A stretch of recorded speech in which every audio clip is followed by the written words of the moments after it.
entonces ya a nuestra primera ponente, que va a hacerse cargo de la ponencia marco de esta jornada. Ella es Concha Gabriel Esteban, directora técnica de IMOP Insights, empresa de investigación social que para el año 2016 llevó a cabo una investigación a cargo o encargada por parte del Instituto de la Mujer y para la Igualdad de Oportunidades del entonces Ministerio de Sanidad, Asuntos Sociales e Igualdad. Con el objetivo de profundizar en la situación en la que se encontraba o nos encontrábamos las personas de la comunidad LGTBI en el ámbito del empleo, con el objeto de tener una base sobre la que poder ir trabajando y trazar estrategias. El estudio que nos va a exponer Concha a continuación tiene como título Las personas LGBT en el ámbito del empleo en España, hacia espacios de trabajo inclusivos con la orientación sexual e identidad y expresión de género. Bueno, entonces ya sin más dilación, porque llevamos bastante retraso, le doy paso a Concha. Tenemos previsto para que pueda desarrollar esta primera ponencia marco un espacio aproximado de 1 hora y después un espacio para las preguntas que ustedes deseen formularnos. Pues Concha, cuando quiera. Hola, muchas gracias, Begoña. En primer lugar, dar las gracias al Ayuntamiento de Santa Cruz de Tenerife y a los organizadores de estas quintas jornadas por invitarnos a presentar el estudio que tuvimos ocasión de realizar en el 2016. La verdad es que han pasado 4 años y en estos 4 años seguro que se ha mejorado en algunas cosas, pero en otras de las que justamente, como veréis al final, proponíamos todavía no se ha avanzado, ¿vale? O sea que como decía el alcalde en la inauguración de las jornadas, es verdad que se ha avanzado mucho, pero todavía queda mucho trabajo por realizar. Y si no me activáis el compartir, comparto ya la pantalla.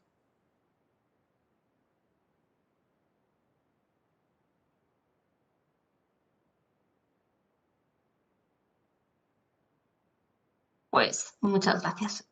Pues nada, como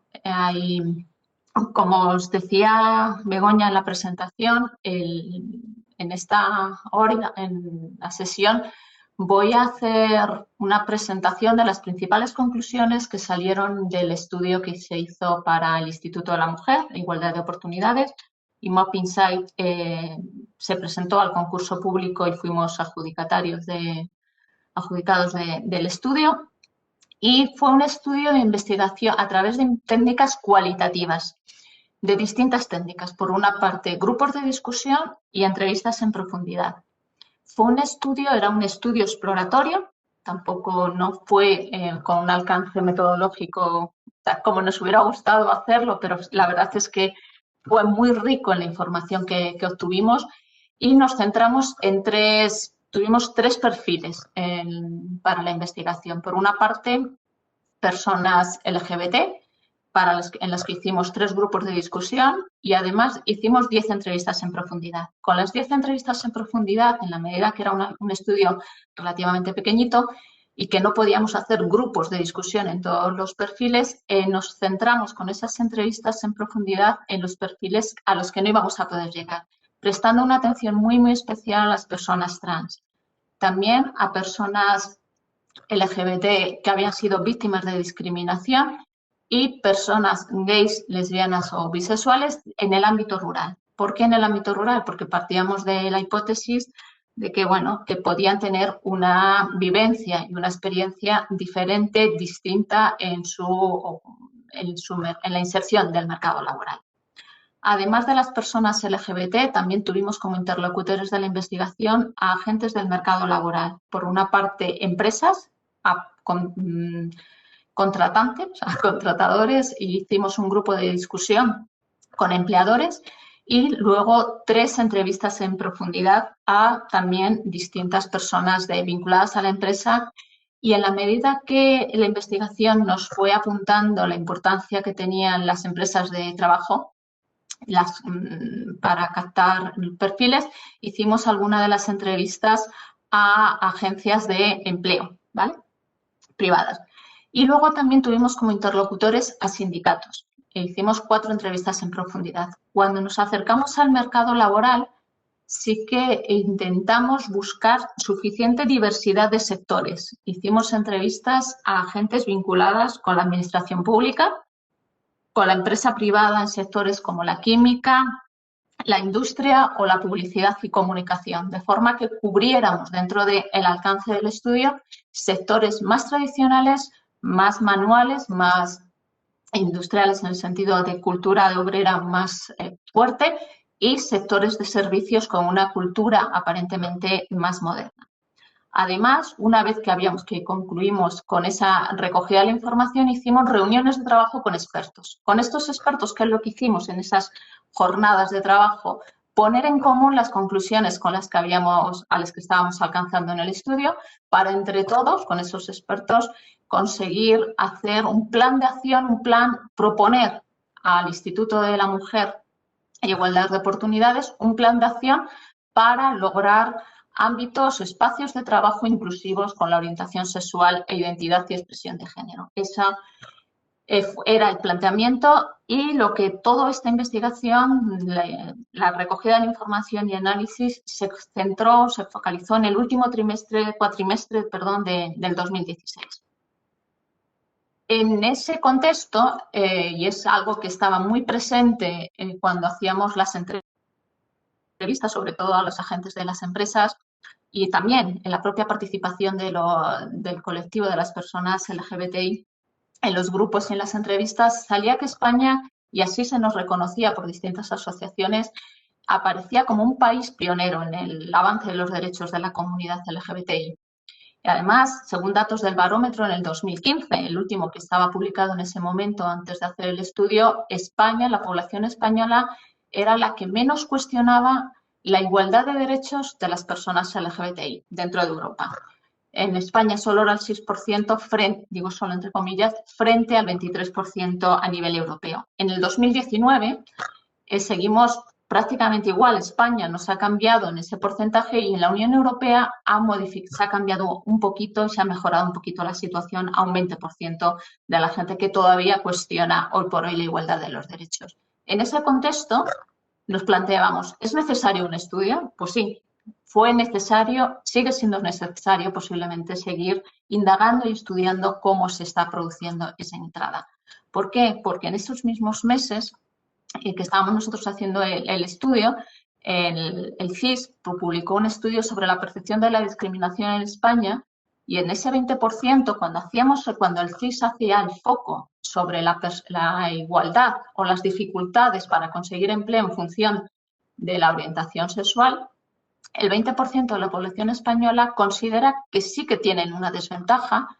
Cuando hablamos del colectivo de las personas trans, esa desventaja se incrementa y la percepción es que es más difícil, y así lo piensa el 27%, y cuando más allá del trabajo, del ámbito de empleo, el CIS pregunta si tiene la sensación de que hay un trato muy desfavorable a personas trans, el 51% cree que sí, que es muy o bastante frecuente ese trato desfavorable. Por lo tanto, la idea de que la orientación sexual o la identidad de género pueden ser una desventaja en el espacio de trabajo sigue estando muy presente, y especialmente para el colectivo de las personas trans.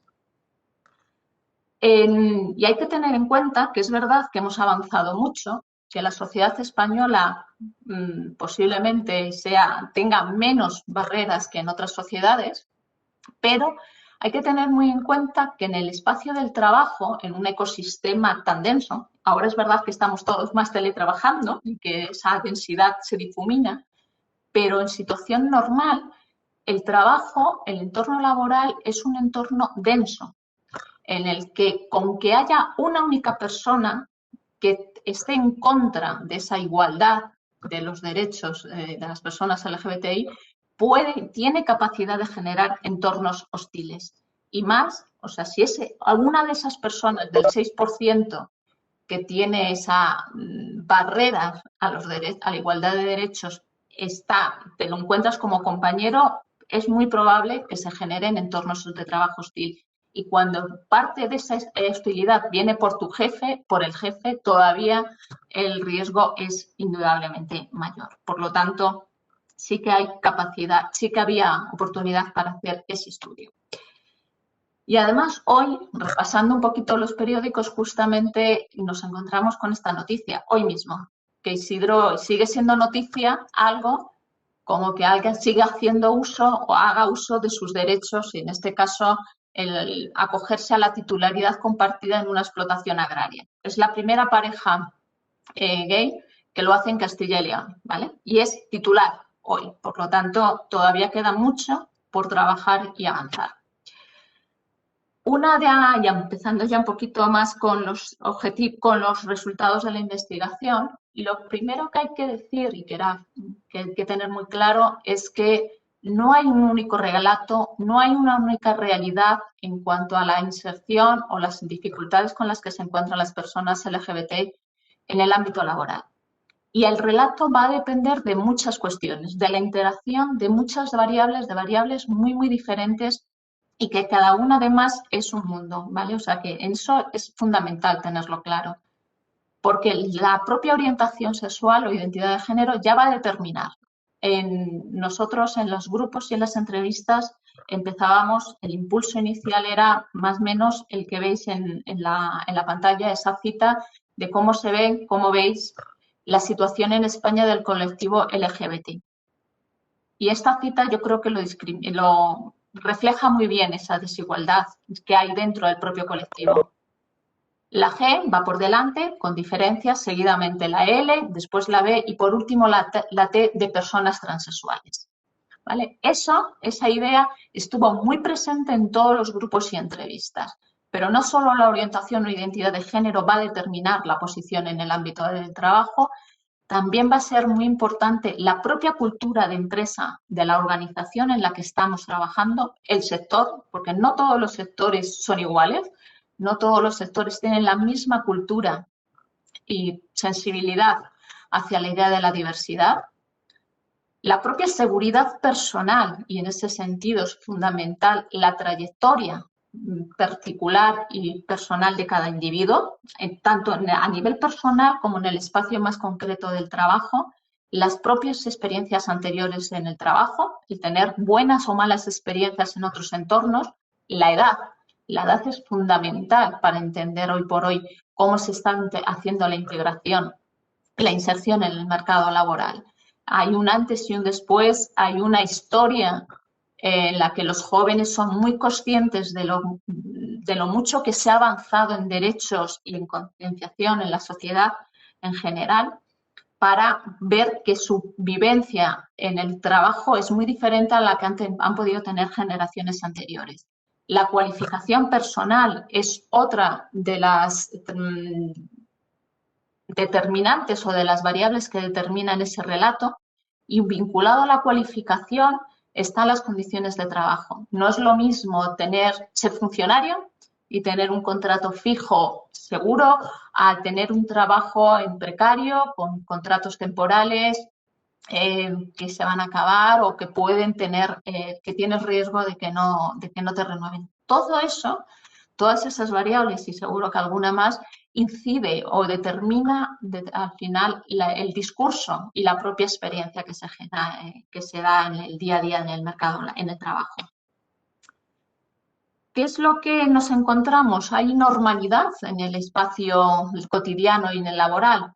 Pues realmente en los grupos y también en las entrevistas era muy patente que muchas personas LGBT, no lo he dicho al principio, pero lo cierto es que el estudio se centraba en LGBT, no estaba la I.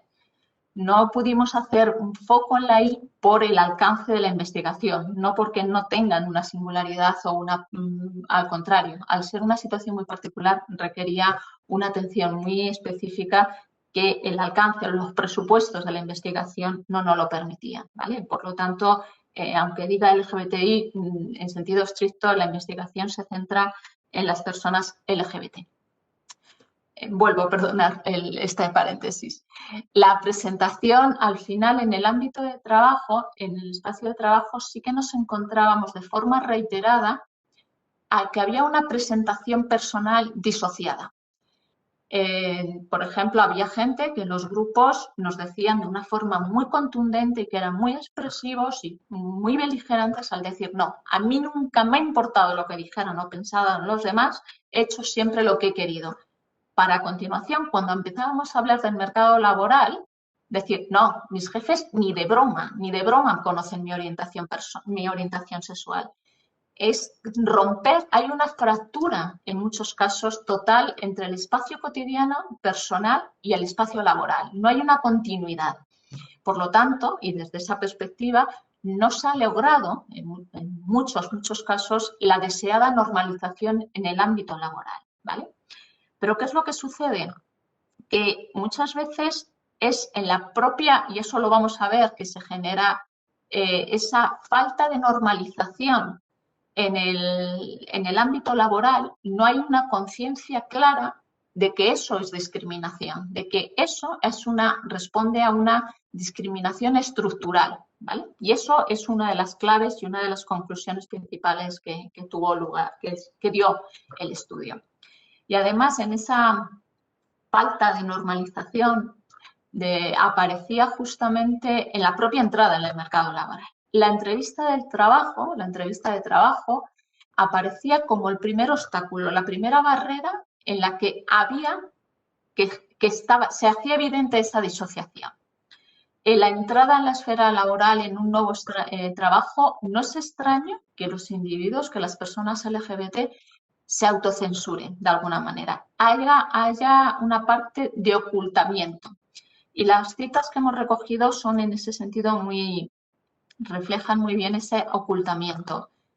En un grupo en Barcelona nos decían, yo me he autocondicionado. Sí que pensaba cuando iba a una entrevista, ver cómo vistes, cómo te comportas, no cruces las piernas, ¿no? Y yo también. O cuidado con el mano, ¿no? No te pongas, quítate la pluma. Y nos lo decían expresamente en alguna de las personas.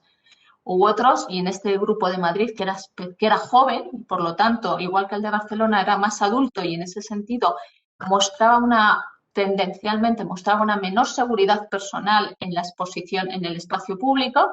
Los jóvenes que justamente muestran un mayor empoderamiento en la sociedad actual desde su orientación sexual, es justamente esta situación contraria de hace 2 meses. Tuve un proceso de selección para una cosa de seguros. La chica me dijo, por favor, que tuviera cuidado con los amaneramientos y en ese momento dije, mira, descarta mi candidatura. Vale, por ahí no paso. No quiero ocultar lo que soy. No quiero autocensurarme. Y ese es un empoderamiento más presente en las generaciones jóvenes que en los sectores más adultos a los que tuvimos, que fueron interlocutores en la investigación. Además, en esa entrada en el mercado laboral aparecía otra cuestión que es muy importante y que es preciso también reflexionar sobre ello. Por ejemplo, salía claramente que había sectores que son percibidos como más abiertos, más amigables y menos hostiles para gays o lesbianas.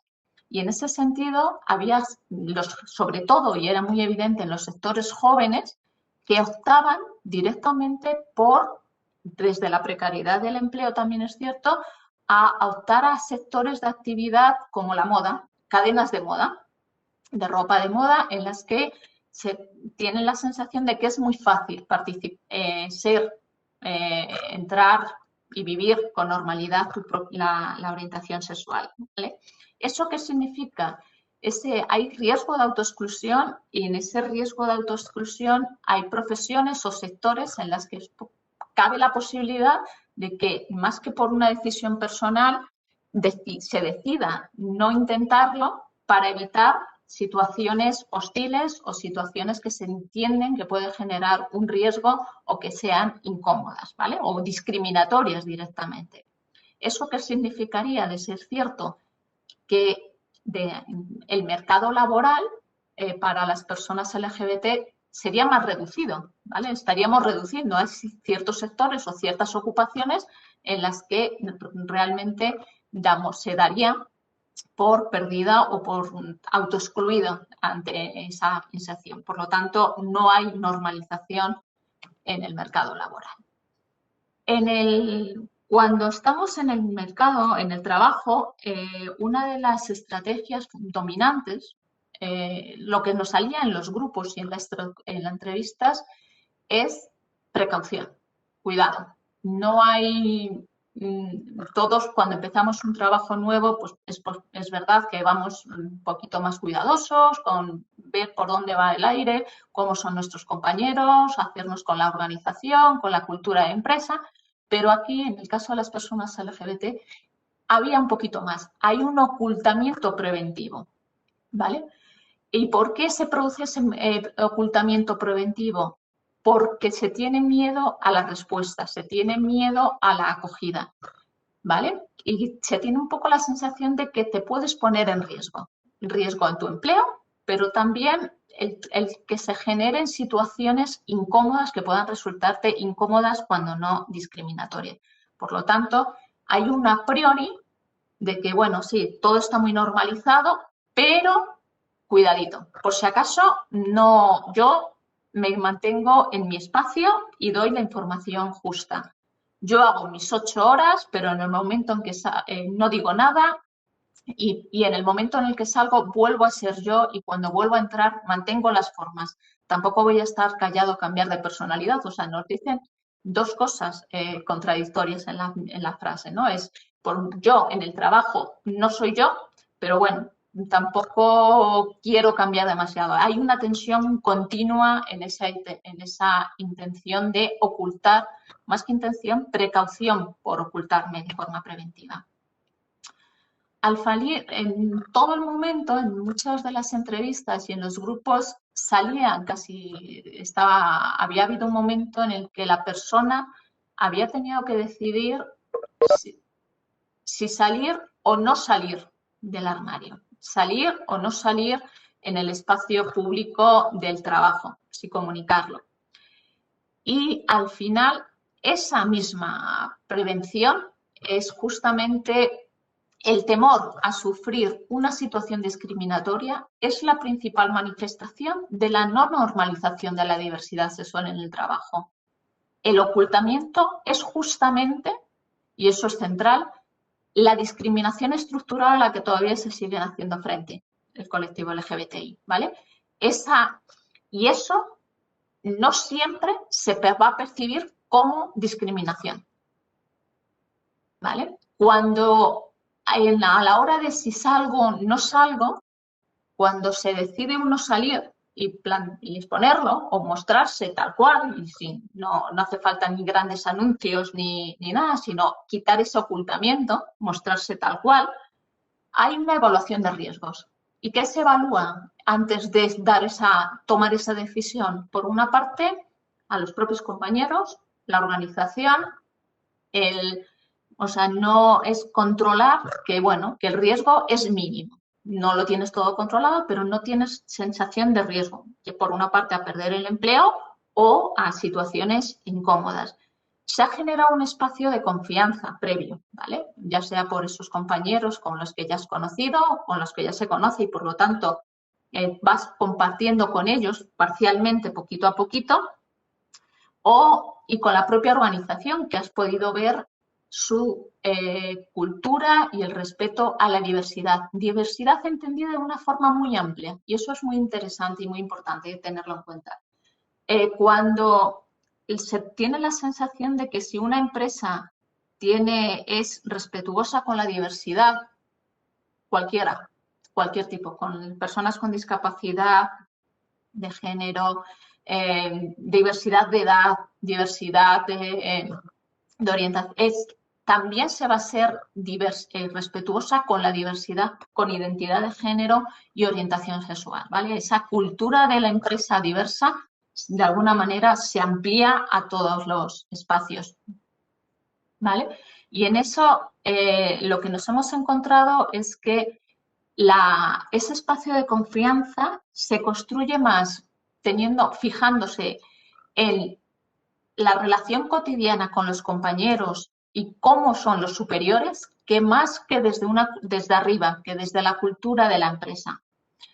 También es cierto que si se tiene claro que la empresa tiene una tolerancia cero hacia cualquier falta, hacia cualquier comportamiento xenófobo, machista, de cualquier homófobo, transfóbico, va a ser más fácil tener esa confianza en la organización, ¿vale? Pero eso es más casi desde lo pequeño, más que desde arriba, sino que desde abajo, desde el día a día es cuando se construye ese espacio de confianza. Cuando no salgo, y esta es la posición más, por decirlo también más dramática y más difícil y que tiene un mayor coste para las personas, cuando no se sale, hay que hacer un ejercicio, las personas nos decían que hacían un control máximo de la información que mostraban hacia sus compañeros, ¿vale? O sea, que tener un control de lo que se ha dicho para que no te pillen en un renuncio, de lo que se muestra, de lo que se comparte con los demás, con tus compañeros. A lo mejor sí que tienes un espacio más reducido, de mayor confianza con el que te puedes mostrar, pero en general, esa apertura general con toda la organización a veces pasaba por ese control de la información. Por lo tanto, no hay una manifestación libre y completa del yo personal o individual, ¿no? De la persona. Por lo tanto, hay una alienación en cierta forma. Y en ese no mostrarse o no exponerse pasa, por ejemplo, a que tu jefe conozca tu orientación sexual, por ejemplo. Y a lo mejor si tú, para evitar tener fallos o decir cosas que no quieres decir, no te vas a tomar un café con tus compañeros y con tu jefe. Y en ese espacio, no compartir ese espacio más informal, más relajado, también se puede, y eso lo reconocen así, posibilidades de que te conozca mejor tu jefe y, por lo tanto, de ascenso, a lo mejor, ¿vale? O de promoción interna. Ese tipo de control personal tiene, por lo tanto, un reflejo o puede tener un reflejo en la propia carrera personal. A lo mejor estás renunciando para no expresar directamente tu orientación o tu identidad de género, renuncias a que tu pareja tenga el seguro médico que ofrece como beneficio social la empresa. Eso nos han dicho en alguna entrevista que ha sucedido, ¿vale? Y que les ha sucedido a ellos o que han tomado esa decisión, por ejemplo, profesores en colegios religiosos. Decir, no, mira, yo no digo nada de con quién vivo, es verdad que pierdo derechos, pero sigo teniendo trabajo. El lunes a lo mejor no hablar qué has hecho con un fin de semana, digo con la naturalidad que a lo mejor se habla desde la heteronormatividad, cualquier lunes tomándose café, para decir con quién que no se te escape, digo escapar entre comillas, con quién has hecho una escapada, ¿vale? O con quién tal. O no invitar a compañeros de tu trabajo y, por lo tanto, esas relaciones sociales, ese networking, que al final sí que genera o que puede facilitar esa carrera profesional para no presentar a tu pareja o no dar facilidades a ese desarrollo social más allá del horario de trabajo. O a lo mejor no poner una foto de tu familia, tu pareja homosexual, en tu mesa de trabajo con tus hijos, ¿vale? Y en ese sentido, todo esto es una pérdida y es un desgaste de una energía para no mostrarte. Por lo tanto, no hay esa normalización en el ámbito laboral. Y lo que es preocupante, que es que eso es un ocultamiento que no siempre es vivido como discriminación y que ha pasado en muchos casos a naturalizarse. Y en alguno de los grupos que hicimos, cuando a lo largo de la dinámica prácticamente les poníamos, vale, pues oye, y eso no es discriminación. Cuando hacíamos de Pepito Grillo en la coordinación de los grupos o en la entrevista, bueno, discriminación no es, ¿no? Tampoco alguien decía, bueno, es que eso no es lo normal. Y a partir de ahí surgía una reflexión muy interesante sobre ese ocultamiento y que cómo se había naturalizado como algo normal, cómo a veces se justificaba como un intento de defender el espacio privado en un espacio de trabajo. Parecía hasta normal que gente que llevaba 10 años en una empresa reconociera que realmente no tenía amigos en esa empresa porque se había puesto como un caparazón para no mostrarse, para que no, el otro no supiera, ¿vale? Y en ese sentido se ponía muy en evidencia esa idea de la naturalización. Y que en el ocultamiento no se percibía que había discriminación y expresamente en ningún momento ese ocultamiento aparecía vinculado al espacio de la discriminación, porque justamente es en la exposición cuando yo salgo, cuando sí que se apuntaban las situaciones expresas de discriminación. Digo desde las personas LGBT. ¿Vale? O sea que el ocultamiento no se percibe, no se describe y no se expresa como discriminación, aun siendo una discriminación estructural, sino que aparecía vinculado a esa salida. Por lo tanto, aparecía un gradiente de discriminación, ¿vale? Y esta es un poco una de las síntesis casi del estudio. En este gradiente de la discriminación que se mueve desde el ocultamiento a la exposición. Y en medio, en ese entre que me oculto, no oculto, aparecía el rumor, ¿vale? Y esa sensación que está por detrás siempre, ¿vale? En ese acompañamiento. El ocultamiento, como os comentaba, se caracterizaría por ese control máximo de la información personal que se comparte, el no exponerse, con un gran estrés personal, ¿vale? Por ese control máximo de la información a lo largo de todas las jornadas, a lo largo de mucho tiempo, ¿vale? Y ese es una discriminación estructural y lo que se busca es evitar riesgos. Y es algo que es invisible, no se tiene sensación. En cuanto yo me expongo, en cuanto salgo, dentro de ahí también hay un gradiente que va desde las bromas, los comentarios, a los insultos, al móvil y al despido. ¿Qué se entiende y qué es lo que sí que en ese gradiente se autopercibe como discriminatorio? Y cuando en las encuestas o en los grupos nos decían yo no me he sentido discriminado, ¿qué es lo que nos estaban diciendo? Que no habían sufrido insultos, que no habían sufrido mobbing o que no habían sido despedidos por su orientación o su identidad de género. ¿Vale? O sea, hay una asociación de lo discriminatorio con lo expreso y eso es lo que se considera realmente el entorno y se vive especialmente como un entorno hostil. Cuando la persona sufre bromas de mal gusto, cuando mofas, cuando son unas bromas ya pesaditas o reiterativas, esos comentarios, es lo interpretable, es la intención, por decirlo de alguna forma, también está muy presente.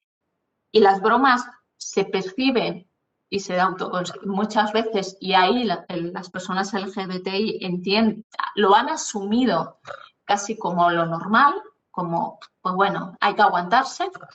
Los comentarios es lo sutil y eso, aun siendo discriminatorio, no aparece y no se le caracteriza como discriminatorio, se entiende que es algo salvable. Y aquí, en este espacio de las bromas y los comentarios, sí que va a determinar, y las propias personas LGBTI es muy difícil tener una tolerancia cero, no, porque lo que domina y lo que cuenta es la intención. Digo en muchos casos, no todo, lógicamente, nunca es absoluto. Pero sí que nos decían que, bueno, una broma que se puede consentir y que se le tolera a un amigo, a un compañero cercano, no se le tiene por qué aguantar a un compañero en el que reconoces que su intención no es ya amigable, sino que es de ataque, ¿vale? Y en ese sentido es por eso lo interpretable. Ahí ya depende de cada uno y de esas situaciones normales, de cada cual y en función de cómo conoce su entorno. Pero lo importante es esta idea de ese gradiente de discriminación, que solo las situaciones más duras, más límites y más extremas son consideradas discriminatorias. Por lo tanto, tenemos que hay un riesgo de naturalización de la discriminación en el espacio o en el rango de lo invisible y de lo salvable. Que ese ocultamiento, las bromas o los comentarios no se perciban, no se vivan ni se consideren o valoren como discriminación, y sí que lo discriminatorio sean ya esas situaciones límites y expresas. ¿Vale? Y en ese sentido era muy importante trabajar a nivel del trabajo de empresa con todo. Todo es discriminación y tener muy claro y concienciar que todo es discriminación. ¿Cómo se responde cuando estamos en ese gradiente de la discriminación, cuando hemos llegado, se producen esas situaciones límite, esas situaciones claramente percibidas y vividas sobre todo como discriminación? Va a depender en gran medida y sobre todo del lugar, del papel que han jugado los superiores. Si la persona que ha sufrido esa discriminación siente que su superior ha participado de la discriminación, lógicamente es muy difícil abordar el tema o llegar a una solución satisfactoria. ¿Vale? O sea que en ese sentido los jefes, no el superior jerárquico, no el CEO necesariamente, sino el superior inmediato. ¿Vale? En una obra que Florentino Pérez, el director del Real Madrid y jefe de la construcción, sea muy respetuoso y tal, de poco me sirve si el capataz de obra no lo es, ¿vale? Porque yo no voy a llegar a trabajar con Florentino, pero sí con mi capataz, ¿vale? En este sentido, el superior es fundamental. ¿Qué es lo que nos hemos encontrado en los grupos y entrevistas? Que es muy excepcional llegar a la denuncia formal de una discriminación por orientación o identidad, orientación sexual o identidad de género. ¿Y por qué? Porque se tiene la sensación, y así también nos lo decían muchos los interlocutores con los que hablamos de los sindicatos, que tiene un coste psicológico muy importante para los individuos, porque resulta muy difícil. Ahí se tiene la sensación además de que es muy difícil demostrar que ha existido un despido o un acoso motivado por la orientación sexual, ¿vale? Porque y entramos ahí en ese círculo, si yo no lo sabía, ¿cómo me voy a no he podido acosar cuando yo no sabía que era por orientación, que era gay o que era lesbiana? Y en esas dificultades hay mucha gente que opta por no denunciar y tratar de buscar en la medida de lo posible salidas fáciles, porque además también se nos comentaba, aparecía en los grupos que vale, yo denuncio, pero es que yo no quiero volver a un entorno hostil, no quiero volver a un entorno en el que mis compañeros me han hecho mobbing o que mi jefe me hace la vida imposible. No quiero, lo que quiero es salir, ¿vale?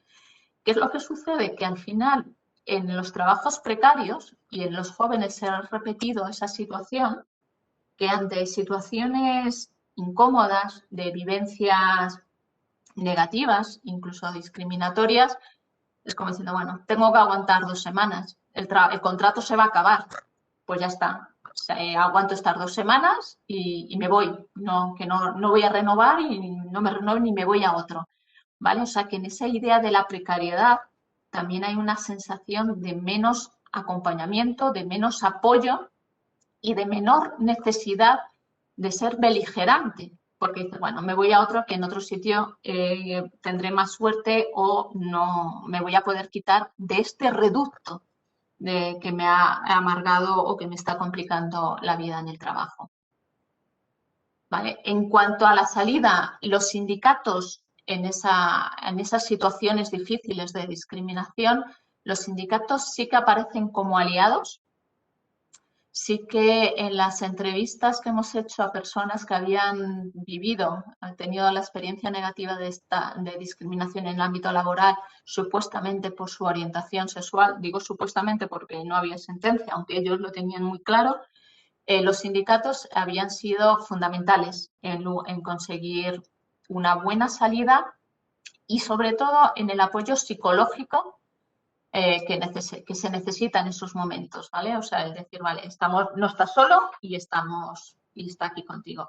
Y en esa idea de negociar la salida, ¿vale? Y como os comentaban los jóvenes en precario, justamente el fin del contrato como oportunidad para salir. Cuando ese es un contrato fijo o eso es más difícil, ¿vale? Y ahí, por eso la importancia, lo que os comentaba al principio, de que cada individuo tiene un relato en función de sus particularidades y sus diferentes variables.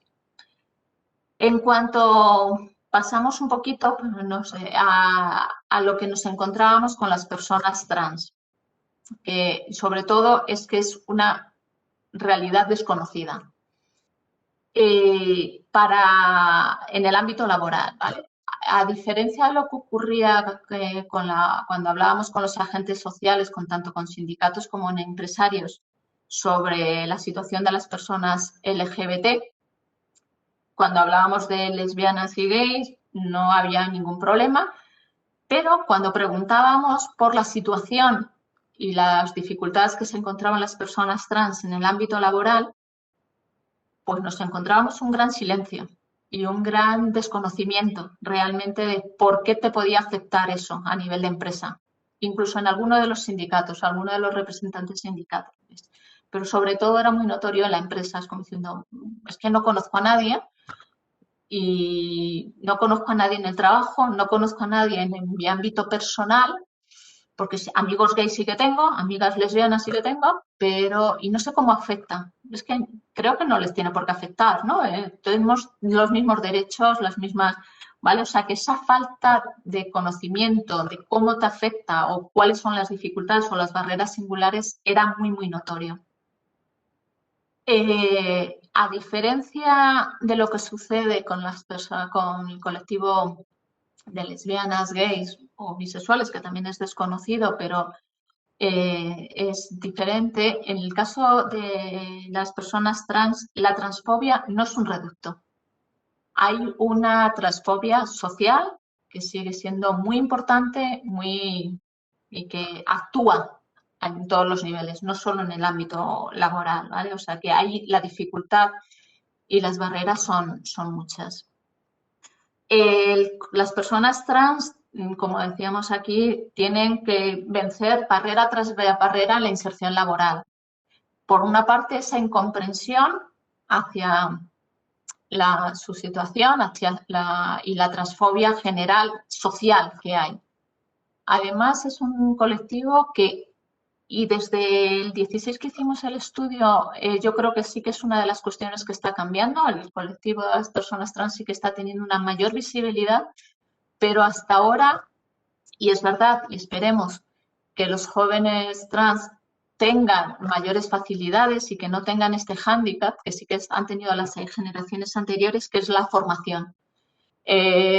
Por lo que estuvimos hablando con asociaciones, con las personas trans, justamente la formación es un reflejo de la dificultad del proceso personal por el que viven y tienen que transcurrir las personas trans, ¿vale? O sea, que a veces les lleva a ser o a sufrir un fracaso escolar que les impide tener un nivel mayor de cualificación, por lo tanto ya es una primera barrera en el mercado de inserción en el mercado laboral.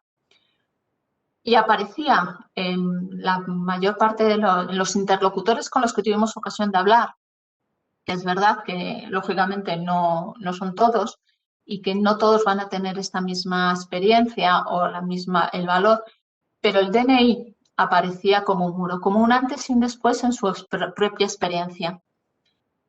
Conseguir el DNI acorde con la identidad de género aparecía como un hito en la trayectoria personal y como un gran facilitador para el mercado de la inserción laboral.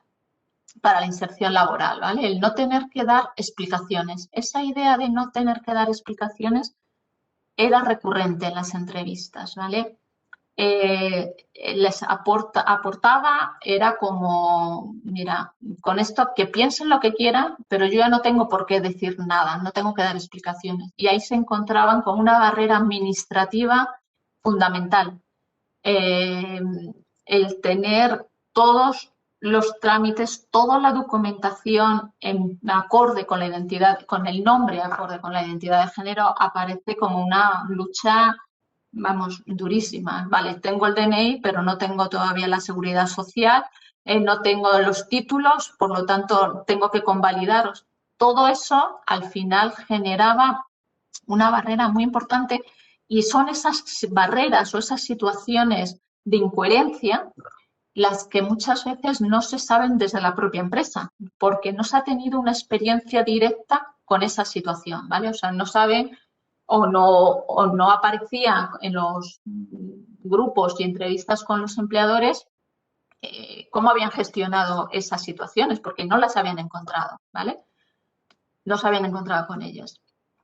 En esa situación, no solo las barreras burocráticas o las barreras de papel aparecían como un obstáculo, sino el propio proceso de transición aparece como una de las principales situaciones a superar y para las que hay que tomar medidas y que las empresas o los agentes tengan una cobertura.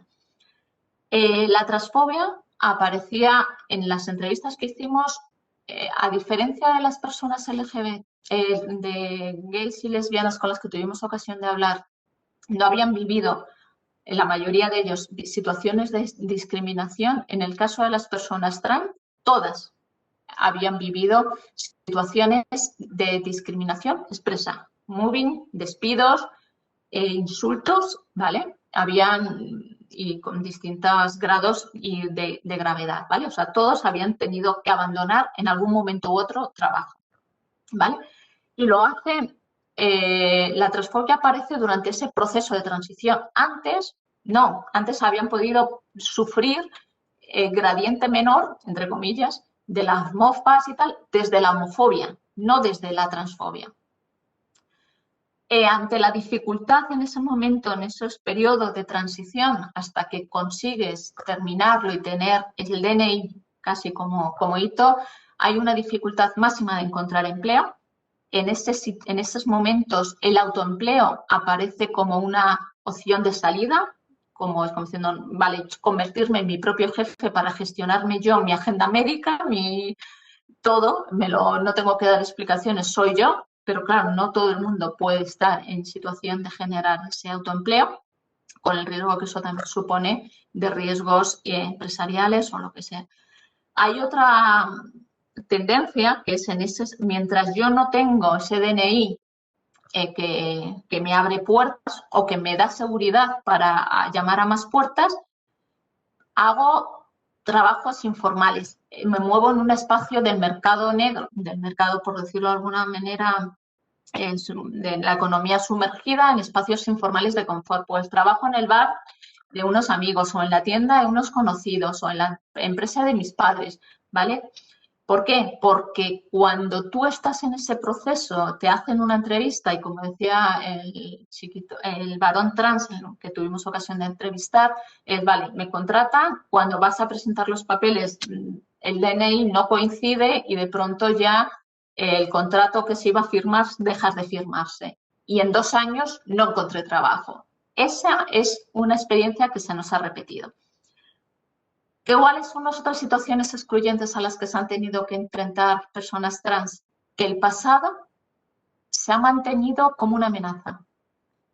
Después del proceso, una de las experiencias que nos comentaban, después de conseguir, de haber hecho ya todo el tránsito, de tener DNI, de tener un trabajo totalmente en otra empresa, alguien del pasado te ve y cuando tus compañeros eran buenos compañeros, digo buenos entre comillas también, con los que podías compartir el bocadillo, el cigarrillo en el descanso, cuando alguien de fuera les dice, oye, ¿sabéis que Pepe no es Pepe y es Pepa?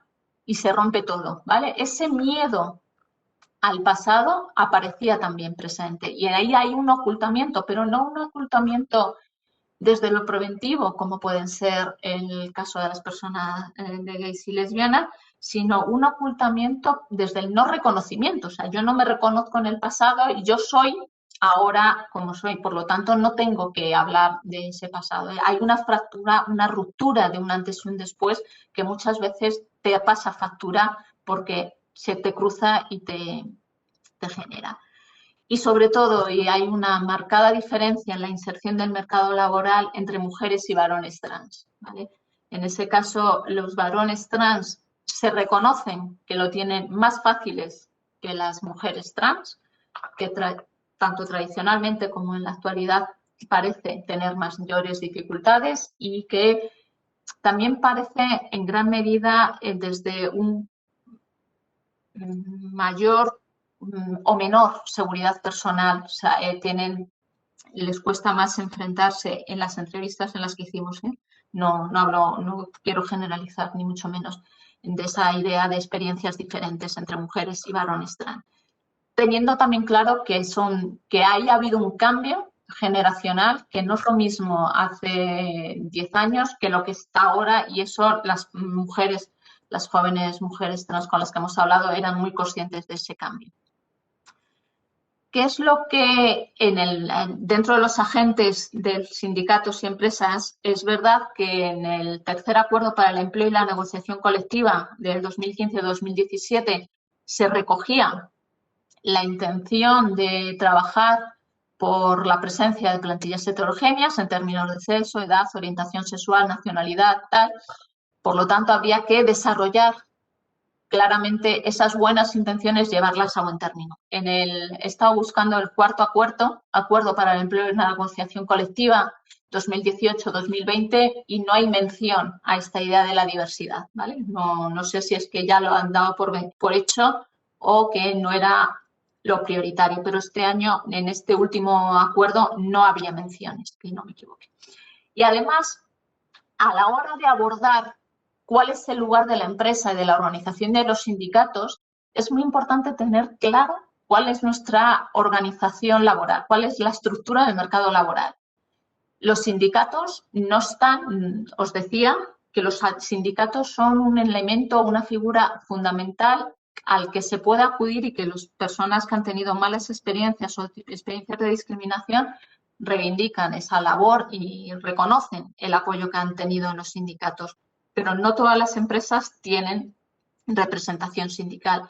En España, el 56% del total de las empresas no tienen asalariados, son básicamente autónomos. Y dentro de los que tienen asalariados, son microempresas el 90%, por lo tanto no tienen representación sindical. En las pequeñas hay un 8,5%, empresas medianas suponen un 1%, un 1,4%, que ahí se nos ha colado, y las grandes empresas, que sí que son los que tienen esos grandes planes de igualdad, que tienen los programas de diversidad, esa mayor cultura de retención del talento, suponen únicamente el 0,4% de las empresas españolas.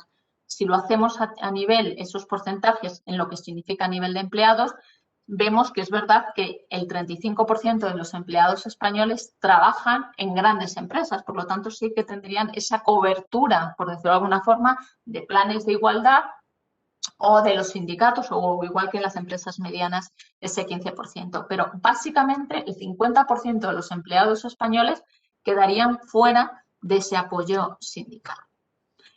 ¿Qué es lo que pasa en ese contexto empresarial? Que la posición de la empresa domina la percepción de normalización social. No, si esto ya somos muy avanzados. Yo tengo muchos amigos gay, tengo amigas lesbianas, entienden que no es un problema la situación de las personas LGBT en el ámbito laboral, no se piensa como un problema estructural, sino que responde a casos particulares. Por lo tanto, tampoco es si eso es así, tampoco desde las organizaciones empresariales no se plantea la necesidad de trabajar sobre la idea de la diversidad en términos de orientación o identidad. Todo aparece bajo el paraguas de no, ya se está trabajando en igualdad, ¿vale? Y bajo esa idea de que bajo el paraguas de la igualdad o la no discriminación sexual se están suponiendo que están dentro situaciones, la orientación sexual estaría pues en no discriminación sexual, la transfobia estaría en términos de igualdad, no hay por tanto necesidad desde la posición de la empresa hace 4 años, repito, no había una conciencia clara de la necesidad de que apareciera de forma expresa en los convenios la idea diferencial y la situación singular de orientación sexual e identidad de género o expresión de género, ¿vale? Por lo tanto, no había en líneas generales una actitud activa en este tema. Y sobre todo, lo que os comentaba ya antes de la escasa, por no decir nula visibilidad de casos de personas trans, ¿vale? O sea, es un mundo totalmente desconocido e invisible en términos de laboral entre los empleadores, entre los grandes empleadores o a nivel general de grande. ¿Qué nos encontramos en los sindicatos? Hace 4 años, y yo creo que también es uno de los aspectos que también se han ido cambiando y mucho en estos 4 años ha habido una aceleración de cosas que ya veíamos, ¿no? Esa creciente sensibilización y reivindicación del tema de la diversidad sexual, de la orientación e identidad de género. En el día a día, pero también se nos reconocía que en el día a día de la acción sindical de la empresa, la gestión de la diversidad sexual o incluso de la edad tenía una presencia muy reducida, ¿vale? O sea, muy reducida, por no decir también casi nula, y que dependía mucho, y ahí ya de las secciones, de las experiencias casi singulares o de la conciencia o concienciación de los representantes sindicales a título personal, ¿no? Individual.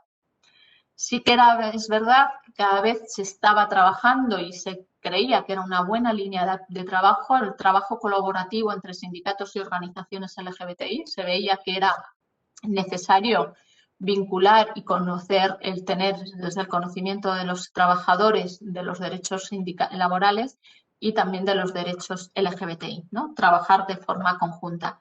Y que era necesario y que ya se estaba trabajando en ello en la formación de los delegados sindicales en temas de diversidad sexual, ¿vale? Esas eran las líneas que aparecían en ese momento como emergentes y que se estaban protegiendo. A partir de todo esto, con los expertos, se apuntaban distintas necesidades. Por un lado, la idea de proteger, también la necesidad de formar y sensibilizar, y para eso también, de alguna manera, tener iniciativas o poner en marcha iniciativas para premiar y castigar. En el espacio de proteger, se veía que era necesario desarrollar un marco normativo, reconocer la singularidad de los trabajadores LGBT y trabajadoras LGBTI en el ámbito laboral, ¿no? No solo trabajar con ese gran paraguas o que oculta muchas veces o que delimita o difumina las diferencias de igualdad, sino hablar claramente y de forma expresa orientación sexual e identidad de género. En el espacio de formación, hacer una formación transversal a toda la población, no solo a empleadores o trabajadores, concienciar una sensibilización global y conseguir aliados, establecer estrategias que permitan conseguir esos aliados. Y premiar buenas prácticas y sancionar actitudes discriminatorias en el ámbito laboral, ¿vale? Igual que hay en seguridad en el mercado laboral, en el empleo, seguridad y prevención, pues de alguna manera trabajar también sobre esas buenas prácticas. De forma más concreta, en el espacio de proteger, se apuntaba la necesidad de trabajar de forma conjunta el Ministerio de Empleo y el Instituto, ¿vale? En tanto que el mayor conocedor y experto en temas de igualdad, ¿vale? Desarrollar, en 2016, desarrollar una Ley Nacional de Igualdad de Trato y No Discriminación, desarrollar también a nivel nacional una ley integral que regule los derechos de las personas trans y la presencia expresa en convenios sectoriales. Creo que todavía no podríamos hacer clic en hecho. En el lado de la concienciación, promover la colaboración de asociaciones empresariales, sindicatos y organizaciones LGBTI. Igual que los sindicatos y organizaciones LGBTI sí que estaban trabajando conjuntamente, las asociaciones empresariales apenas, y si lo hacían eran las grandes empresas, esas que son el 0,4, que es verdad que suponen el 33% de los empleados, que sí que empezaban a tener alguna relación, y en estas jornadas va a haber, si no me equivoco, experiencias en esa línea que van a expresarla, estaban muy vinculadas a las grandes empresas. Por lo tanto, había un 65% de los empleados españoles que quedarían fuera de esa colaboración en gran medida. También se proponía promover cursos de formación, sensibilización en diversidad sexual a inspectores de trabajo, a directivos, responsables de gestión de personal y los representantes sindicales, y hacer y promover una campaña de sensibilización global casi bajo el eslogan de sí. Eso es discriminación, porque lo que veíamos a partir de la investigación era que justamente ese ocultamiento, ese espacio de la discriminación estructural que quedaba oculta y que no se reconocía como discriminación, es hoy por hoy fundamental atacarla.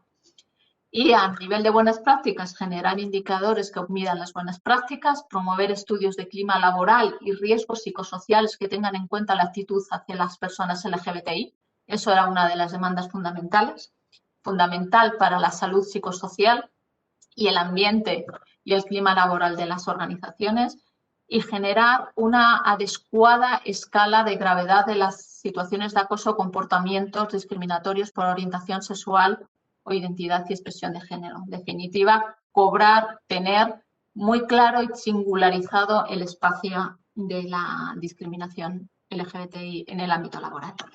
Y nada, eso es todo. Muchas gracias. 1 hora justa. Clock. Bueno, muchísimas gracias, Concha, por tu intervención y por ceñirte a la hora que teníamos reservada en el programa. Bueno, ahora saben quienes quieran formular, personas del público que quieran formular alguna pregunta, la pueden hacer llegar a través del chat. Entre las opciones, ven que pueden tanto dirigírmela a mí como a Concha. Casi si me las hacen llegar a mí, yo entonces a Concha se las voy formulando. Vale, sí que tenemos una de momento, que es con respecto a lo que estabas comentando, ¿no? Como qué conclusiones se sacaron del estudio con respecto a medidas a implementar o actuaciones a llevar a cabo, y en tanto en cuanto se identificaba que es que evidentemente lo que existe es una discriminación de carácter estructural.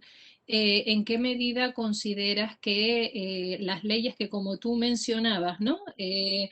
Se, se, se, un poco se derivaba del estudio que era necesario, y sigue siendo necesario, pues efectivamente que hubiera una ley de igualdad y no discriminación específica, que hubiera una ley de derechos de personas trans y que se abordara la cuestión de que reglamentariamente los convenios colectivos tuvieran que incluirse esta materia, pero como tú ya bien decías, eso a día de hoy no es una realidad. Entonces, una de las preguntas que sí nos dirigen es qué cambio supondría el que estas legislaciones sí llegaran a aprobarse. ¿Qué nuevo marco crees que daría y qué diferencia podría haber con respecto a la situación actual? Bueno, yo soy socióloga, no abogada, por lo tanto puedo decir cualquier bestialidad. Pero en la idea del nuevo marco, si realmente cuando hacíamos las entrevistas sí que salía que una de las esperanzas o de lo que se proyectaba era que si existía un marco singular en el que no solo se mencionara, todo quedara bajo el marco de la igualdad, así que queda muy teórico, es poder de alguna manera tener un mayor claridad en saber qué es lo que es discriminación, qué es lo que no, cómo tienen que actuar las organizaciones, establecer un protocolo de actuación dentro de las organizaciones, ¿vale? Porque ahora todo queda a la buena voluntad y en ese espacio de confianza, un poco que lo decíamos, ¿no? A las buenas relaciones personales. Si tú tienes ese marco, sí que se piensa que hay un mayor protección y protocolo de actuación. Y al mismo tiempo, el mero hecho de que en tu convenio colectivo aparezca de forma expresa la no discriminación por orientación sexual o identidad de género, forzaba necesariamente a una reflexión tanto de los agentes sindicales como de la empresa. Por lo tanto, para tomar decisiones significaba que iba a haber una concienciación, una formación en esos temas, que ya era también fundamental. Y sobre todo es fundamental porque en los sindicatos es verdad que existía esa formación en los niveles más centrales, por decirlo de alguna forma, ¿no? De la estructura central de los sindicatos, pero no a nivel de todas las industrias, no a nivel de fábrica, no de representantes sindicales. Si tú incorporas eso a los convenios, obligas a tener una formación, ¿vale? Entonces, era toda una cadena. No sé si era un poco cómo se proyectaba. Vale. Ahora una pregunta por mi parte, en tanto a ver si nos llegan más preguntas por parte de las personas asistentes. Mm, Tú mencionabas, bueno, a mí habría dos cosas que me resultan de interés y que evidentemente han salido en más estudios y demás, ¿no? Y es esta cuestión de cómo efectivamente no nos enfrentamos a un único relato, ¿no? Y cómo hay bastante, también encontramos bastante diferencia. Es como cuando hablamos de la interseccionalidad, ¿no? Es decir, por un lado, entre que no está siendo lo mismo en función de que seamos gay, lesbianas, bisexuales o personas trans, y eso marca realidades diferentes. Y en ese sentido, si también eso habría que contemplarlo a la hora de profundizar más en esas diversas realidades y de lo que conllevaría. Eh, y por otro lado, la cuestión de cómo efectivamente no llegamos a percibir del todo como discriminación o lo que tú mencionabas o como lo mencionabas, casi que lo hemos naturalizado, ¿no? De tal manera que determinadas cosas no llegamos a percibirlas como discriminación, aunque sí que lo son, a pesar de lo cual sí que en esa evaluación de riesgos que hacemos vamos al ocultamiento, ¿no? Entonces, ya si además esto lo unimos a lo que es la situación de las personas trans, como eso evidentemente se multiplica muchísimo y tiene una mayor envergadura. Entonces, tú como socióloga, ¿qué consideras que habría que poner en paralelo? Porque evidentemente no puede ser solo una actuación en los espacios laborales exclusivamente, ¿no? Sino que se requiere crear sinergias y que en las políticas institucionales que se pongan en marcha se esté abordando en simultáneo también toda esa transformación que hay que producir a nivel social. Entonces, ¿cómo lo ves tú y por qué se retrasa tantísimo cualquier plan de actuación en este sentido, ¿no? ¿Cuál es La tu primera, percepción en empiezo cuanto la sociólogo? primera. La segunda, del por qué se retrasa, pues imposible saber, ¿no? Con estos, no sé, es increíble, ¿no? En ese sentido, porque es 4 años y yo creo que se ha avanzado a nivel normativo muy poquito, por no decir nada.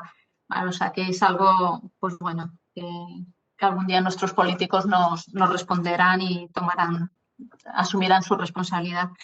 En lo que comentas del cruce, de qué hacer, una de las cosas que cuando hablábamos o presentamos el estudio en el Instituto de la Mujer, lo que veíamos con los expertos, y uno de los expertos va a participar también en estas jornadas, era esa campaña de concienciación, porque en esa campaña de concienciación abierta a toda la sociedad, no solo al mercado laboral, ¿vale? Porque todos somos empleados o empleadores, tenemos distintos roles, porque también había que concienciar en cierta forma a las personas LGBT, a ayudarles a empoderarse, a decir, oye, que esto también es discriminatorio. Por eso ese eslogan, ese claim de campaña que decíamos, sí, eso es discriminación, pero casi era asúmelo, entiéndelo y entiende que es discriminación el que tú no puedas decir que tienes una pareja del mismo sexo, ¿vale? O sea, ahí esa campaña, es verdad que estamos en un país con muchos derechos, pero todavía nos falta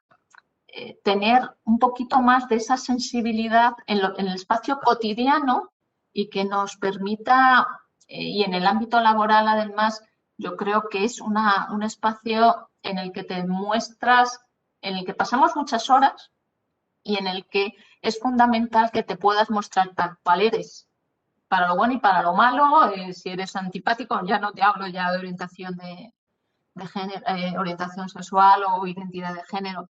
Si en un espacio tú no te puedes mostrar, estamos reduciendo el talento en una sociedad en la que es fundamental que todos mostrémoslo o que podamos desarrollar lo mejor de que nos toca. Entonces, en ese sentido, es fundamental trabajar de una forma colectiva y en todas las esferas, no solo en el ámbito laboral. O sea, todavía queda por concienciar. Me he ido, pero sí. Sí, no, sí, sí. No, tú en tu intervención lo mencionabas inclusive con respecto a lo que habían detectado en relación al posicionamiento de las propias empresas, ¿no? Cómo a veces las empresas transmitían el que entendían que no era necesario intervenir en este aspecto porque no observan que se produzcan Claro. discriminaciones o que se produzca ningún trato desigual, ¿no? Claro, es que Entonces, recuerdo que alguna entrevista en sectores industriales, cuando les decían, bueno, ¿qué tal la gestión de la diversidad?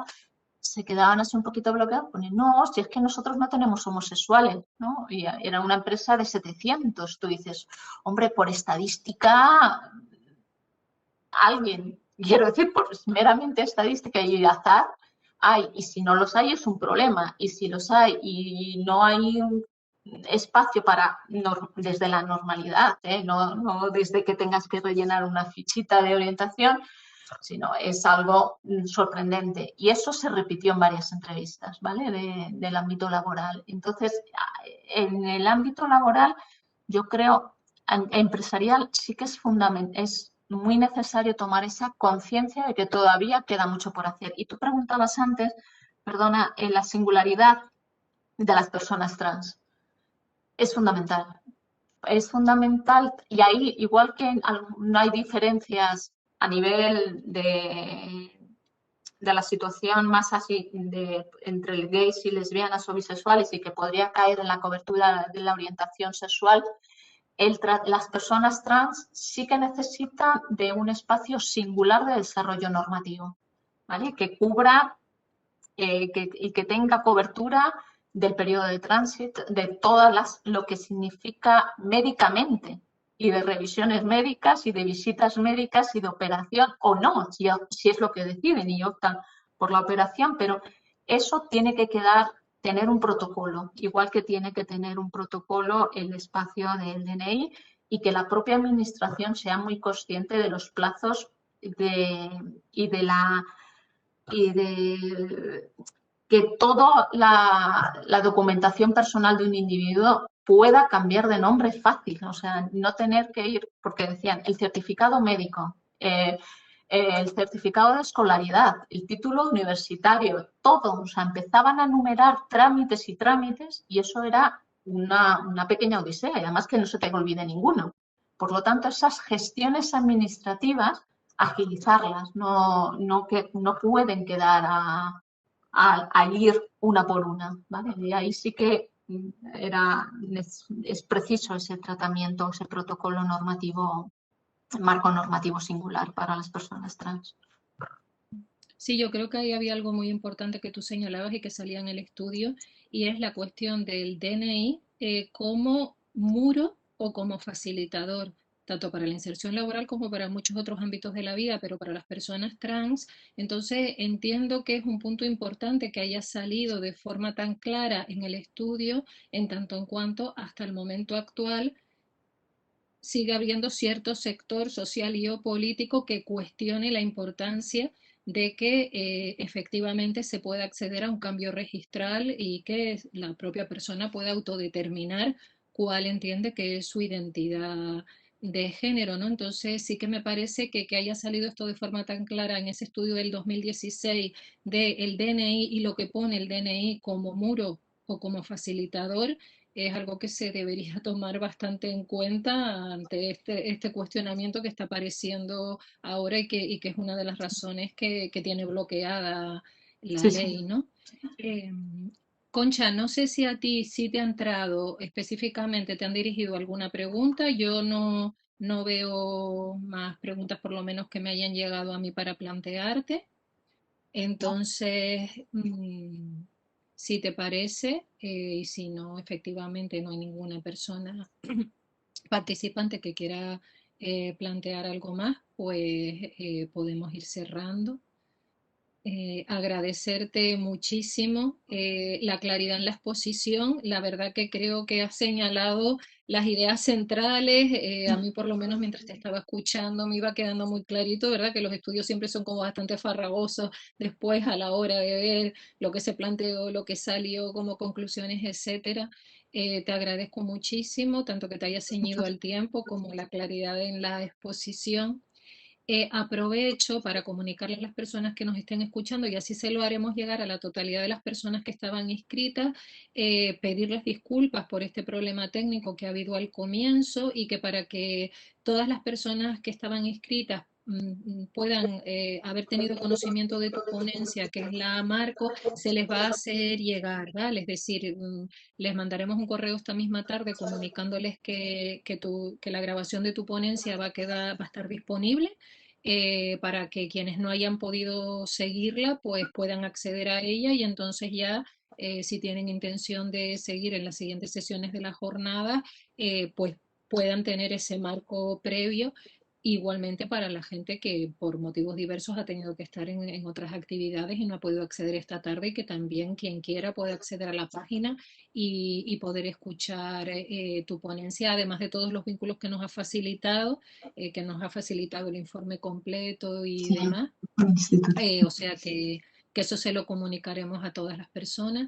Y ya de resto, pues emplazar a las personas participantes a la sesión de mañana, que como saben va a empezar a las 5 de la tarde. Mañana sí que será la sesión más larga porque tenemos una ponencia y una mesa redonda. Comenzaremos a las 5 con la ponencia de José Ignacio Pichardo, que como saben se va a centrar en el ámbito universitario, lo que está ocurriendo en el ámbito universitario, que lleva por título La diversidad sexogenérica en el ámbito universitario, barreras, innovaciones y retos de futuro. Y luego tendremos a partir de las 6 de la tarde una mesa redonda donde vamos a poder profundizar con las agentes sociales, cuestiones de las que tú mencionabas que aparecían de forma tan clara en el estudio, ¿no?